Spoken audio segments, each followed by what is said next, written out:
So if you are connecting to an astrologer who is completely selfless, fully oriented in truth and guides you, it's not bad. I respect astrology. I don't like the exploitation side. There are so many people sitting to exploit the insecurities of people. But if you happen to find somebody who's really, really an amazing, selfless astrologer, it's nice. It's nice to good to know. But again, don't get addicted. So Vastu is very connected to nature, Earth, Earth's movements of air, its climate.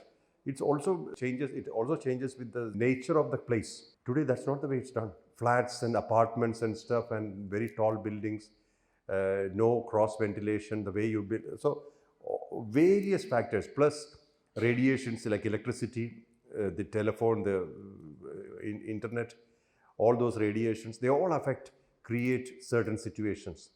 Vastu may not have solutions for all that. But I'm not against Vastu. I'm saying it has relevance.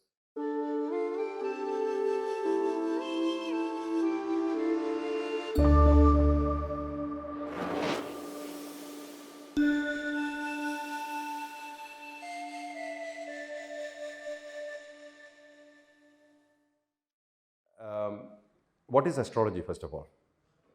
It's mathematics, right? It's maths. And maths based on position of planets and its connection, its correlation to a human existence. Pure science. Especially Vedic astrology is science. But how does it become contaminated? When does it become contaminated? When when profits are added to it. I please you so that I get more money from you. Correct? When that happens, a science becomes contaminated. So if you are connecting to an astrologer who is completely selfless, fully oriented in truth and guides you, it's not bad. I respect astrology. But usually do we get such people? What kind of people are you connecting normally to? They look at you, look at your pocket. Okay, now how much I can extract from there? Such remedies they will say. This puja, that puja, another puja. And then finally, you're kind of reasonably bankrupt. They will say, no, now it is karma. Isn't it? So this kind of astrology I don't agree with. I don't like the exploitation side. There are so many people sitting to exploit the insecurities of people, which I don't think so. I normally don't talk about anybody's future because I'm not an astrologer, nor I have interest to predict future. But if you happen to find somebody who's really, really an amazing, selfless astrologer, it's nice. It's nice to good to know. But again, don't get addicted. Don't get addicted to it. Because then what happens is that your insecurity will mount. Is this a good time to step out of the house? Oh, one cat ran this way and I can't go today. These superstitions. There's so many superstitions, right? When I stepped out, I saw a hair on the way. So today will not be a good day. And they will make sure the day will not be good. Because already you decided today nothing will work.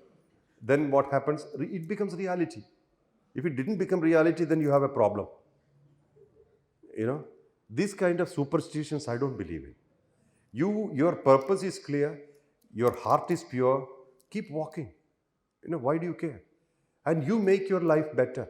There is always room for creating something.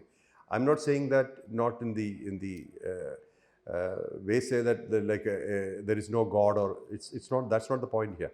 The point is that your attitude. If your attitude is positive, things will be positive. And connection, I said, that we go to various different people and various situations. Each person contradicts the other. Oh, you went to that astrologer? He's a liar. I tell you the truth. Then you go to third one, he said, these two are liars. I am true. And finally, you have no clue what's going on. I've seen such people who have, I've seen people consulting Vastu experts and say, why you don't get luck? Because one room in that is not good. That room has to be demolished. And there are some people who constantly change their house. Each Vastu person will come and say, this room is the problem. They change the room. Another room is the problem. Finally, the house will become shapeless. all this is done. The total house is shapeless and they can't live. Then they sell it. So, these kind of superstitions have no value. No value.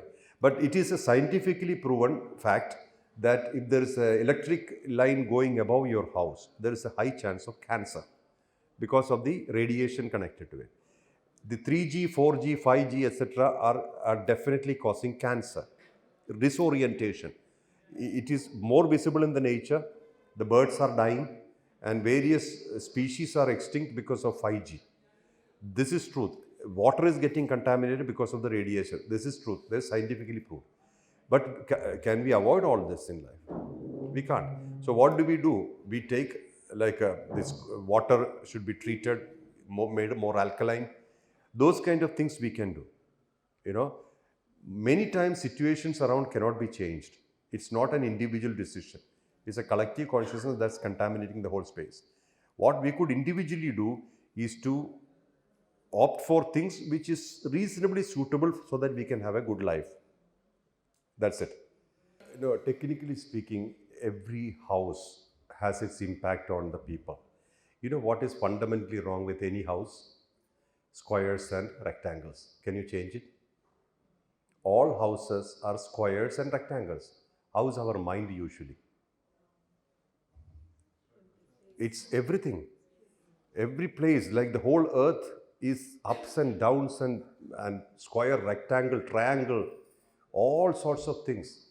Our orientation, our comfort, our natural state is that. Your house cannot give it.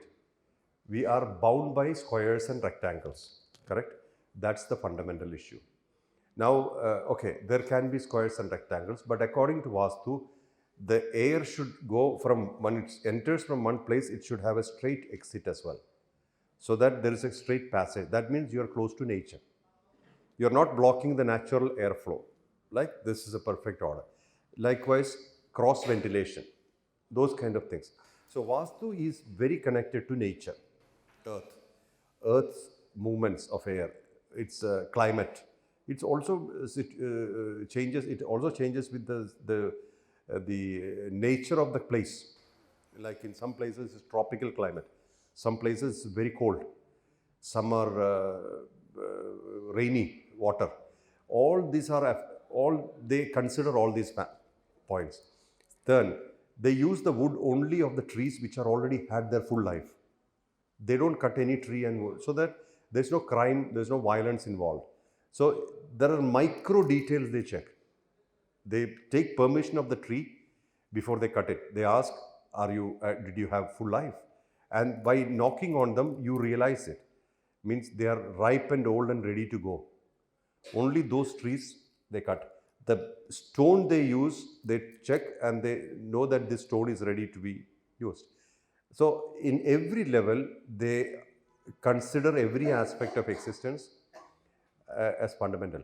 Today, that's not the way it's done. Flats and apartments and stuff and very tall buildings, no cross ventilation, the way you build. So various factors plus radiations like electricity, the telephone, the internet, all those radiations, they all create certain situations. Vastu may not have solutions for all that. But I'm not against Vastu. I'm saying it has relevance. Likewise, when energy is blocked from the free movement, it can cause disease. So people who live there inside may have situations of energy fluctuations. All these are facts. But that's what I said. Consider if the opinion is not too expensive and manageable, then try. But there is a karmic link also here. If somebody who has this equation to suffer certain ailments, whatever the situation, they will reach that place. Srinivasa Ramanujam proved it with his life. Srinivasa Ramanujam, you heard of Srinivasa Ramanujam, right? Yes. So he was a student. Downstairs there was one husband, wife and a small child, young couple and a child. Child was crying the whole night and Srinivasa Ramanujam upstairs as a student, he knew that child will die because it's unwell. But then he also realized the child can die only at this place. If he shifts the place, He will not die. That means a time and a space has to be agreeing or associating for a death or a birth or anything to happen, or an incident to happen. So he told the mother, the young girl, mother of the child, take the child to your house. The whole night he's crying. And when she took the child to the house, it started recovering without medicine. Environment changed, recovery started. But Srinivasa Ramanujan could not sleep there. He was feeling like goddess is coming with a sword to kill him. And such things was happening. And he couldn't realize why. He couldn't understand why it's happening. Then he realized that it's this change he created. There's a karma behind it, Maitri healers know this, Maitri practitioners. When you do something, there is also an associated karma. So he called and said, bring the child back here. And the child came back and it died. So the child was supposed to die. It had only that much life, 1 year, 2 year or something. And nobody can change it. Nobody. So he always says a time, space, junction point for every situation. A time, a space, a particular set of people, and an effect, an experience. So this is exactly how it works. So we need to understand that if there is no karma for a particular experience, it won't happen. So what is best? To dilute the karmic side as much as possible. Selfless service, acceptance first, selfless service, and doing something good for the soul and the lineage.